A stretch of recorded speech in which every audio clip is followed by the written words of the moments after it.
Good morning, dear student. Now, here is the last topic of our chapter, motion, and it is about circular and uniform circular motion. We all know that when any body is in a motion and that too on a circular path, you can see this is called a circular path.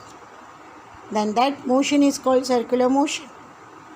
So, how can we define the motion of an object along a circular path? The motion of an object along a circular path is called circular motion. As we know that motion can be uniform, motion can be non-uniform. We have earlier seen that when any object is in motion and if it travels equal distance in equal interval of time, it is called uniform motion. In the same way, when a body covers equal distance in equal interval of time, but on a circular path, then it is called uniform circular motion. Body covers equal distance in equal interval, uniform motion. But here one thing is to be added. On circular path, so uniform circular motion. Some examples of circular motion: the blades of a fan, merry-go-round, planets move around the sun, which is nearly a circular path.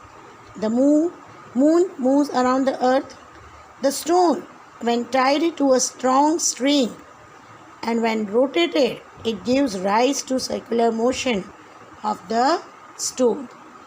Right? We whirl the stone after tying it to the string, and that is also a circular motion. Let's have an explanation about the circular motion over here. Here, an object starts from point A and travels as shown in figure. So, a body is starting its motion from this point A, and you can see the arrow is shown in this direction towards the B. From B towards the A. This is its direction of the motion, which is continuously changing. You can see in a circular motion, the direction continuously changes. Here, then here, then here, then it is again turning. Right? Now, this motion body from A starts traveling via B, comes back to A. If I want to consider displacement of this body who has started from A and has come back to A, what we can see for its displacement?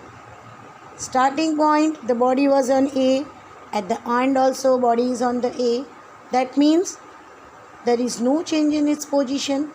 So here we can consider displacement is A to B and B to A back, that is 0.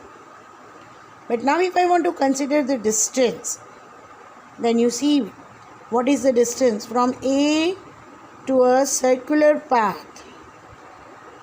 When we consider the boundary of the circle, then it gives us the circumference. Right? Boundary, that is the perimeter of the circle. Its spatial name is circumference. So, getting the idea of the complete circumference will give us the idea of the distance travelled. So, let us see here. Now, distance travelled on a circular path is equal to the circumference, and circumference is equal to C equals 2 pi r, or you can also consider C is equal to pi into d. Now here you can see the diameter is 100 meter given. The time taken is 5 seconds. To get the radius, I need to divide diameter by 2 because diameter is 2 times radius. So it is 100 divided by 2, 50. Radius is 50 meter. Pi is equal to 22 by 7, which is equal to 3.14.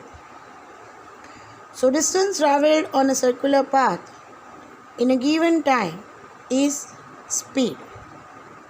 Distance travelled only distance travelled is circumference. But now, if we consider distance travelled from A to B and again back to A in time 5 seconds, then it is the speed of the body on a circular path. So, distance travelled on a circular path in a given time is speed, that is, speed is equal to distance by time. For a circular path, distance is equal to circumference, so circumference by time. And for the circumference, we have a formula 2 pi r. For time, it is t. So, let us put the values. Speed is equal to 2 pi r upon t. 2 multiplied by pi is 22 by 7. R radius is 50. Whole divided by time is 5 seconds. Right? Diameter is given in meter, so radius is in meter, time is in second. So no need to convert to SI unit, it is already in SI unit. Now 22 by 7 upon 5. So 22 by 7 is equal to 3.14 also. So 2 into 3.14 instead of this, multiplied by 50 upon 5. 5 tens are 50. Now 10 twos are 20 multiplied by 3.14. 3.14 multiplied by 20 will give us 62.80. So speed on a circular path of the respective body is 62.80 meter per second. And if I want only distance, then only distance will be equal to circumference. So what could be the distance? If we consider only distance, then distance is equal to circumference, and circumference is equal to 2 pi r. So how we will get? 2 multiplied by 3.14 multiplied by r, that is 50. So 50 twos are 100 and 100 multiplied by 3.14. Now 3.14 into 100 is equal to 31400, and getting the 20, that is decimal value, so it will be 314 meter. Clear? So this is the distance from A to B and again back to A. So this is how we are able to get the idea of the circular path, uniform circular motion, and how to calculate the uniform speed or uniform distance on a circular path. Right? Thank you.